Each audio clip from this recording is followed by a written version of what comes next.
కూటమి సర్కారు తీరుకు నిరసనగా ప్రాథమిక పాఠశాల హెచ్ఎం రాజీనామా. శ్రీ పొట్టి శ్రీరాములు నెల్లూరు జిల్లాలో సంచలన ఘటన. టీడీపీ ప్రభుత్వం విద్యా వ్యవస్థను భ్రష్టు పట్టించిందని తీవ్ర ఆక్షేపణ. మానసిక వేదనతో రాజీనామా చేస్తున్నట్టు హెచ్ఎం మధుసూదన్ రావు చేజర్ల ఎంఈఓ కార్యాలయంలో తన రాజీనామాని సమర్పించారు. ఎంత విడ్డూరం చూడండి. అధికారంలోకి వచ్చి ఏడాది గడిచింది కూటమి ప్రభుత్వానికి. ఏడాది కాలంలో విద్యారంగంలో చేస్తున్నటువంటి ప్రయోగాలన్నీ ఇప్పటికే బెడిసి కొడుతున్నాయి. త్వరగా ఫలితాలు ఇచ్చేయాలనేటువంటి ఆతృతతో 10th క్లాసు పరీక్ష పేపర్ల వాల్యూస్ను ఎంత భ్రష్టు పట్టించారో మనం చూసాం. ఎంత అప్రతిష్ట కారణమైందో మనం చూసాం. ఎంతమంది విద్యార్థులు అన్యాయం అయిపోయారో రీవాల్యుయేషన్ కోసం అప్లికేషన్ పెట్టుకున్నటువంటి వాళ్ళ సంఖ్య చాటి చెప్పింది.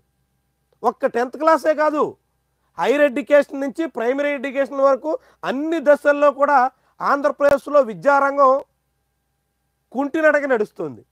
చాలా సమస్యలతో సతమతమవుతుంది. ఇలాంటి పరిస్థితికి ఈ ప్రభుత్వ విధానాలే కారణం అంటూ హెచ్ఎం ఆరోపిస్తున్నారు.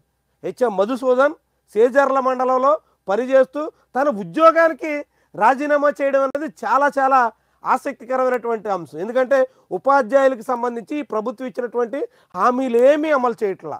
పిఆర్సీ లేదు, ఐఆర్ లేదు, అదేవిధంగా బిల్స్ లేవు, డిఏ లేవు. ఏది ఉపాధ్యాయులకు ఇచ్చినటువంటి హామీలన్నింటినీ కూడా గట్టును పెట్టేశారు. ఒక్క హామీని కూడా నెరవేర్చేదానికి సిద్ధం కావట్లా.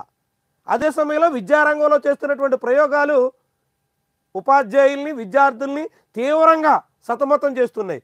ఎంతడంటే మొన్న ఉపాధ్యాయుల ట్రాన్స్ఫర్ సందర్భంగా ఆన్లైన్ బదిలీలు చేస్తామంటూ ప్రభుత్వం చివరి వరకు మొండి పట్టుదలకు పోయి అనేక రకాల వివాదాలకి కారణమైంది. ఆఖరికి ఉపాధ్యాయ సంఘాల ఒత్తిడి ఆందోళన ఫలితంగా తలొగ్గి మాన్యువల్ కౌన్సిలింగ్కి ఒప్పుకున్నారు.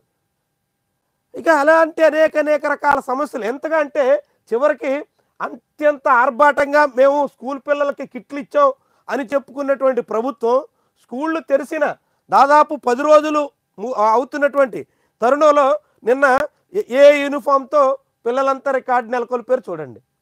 నిన్న గిరిజన విద్యార్థుల్ని వేలాది మందిని తరలించి లంబసింగి, అదేవిధంగా చింతపల్లి, పాడేరు ప్రాంతాల నుంచి తీసుకొచ్చి వైజాగ్లో సూర్య నమస్కారాలు చేయించారు.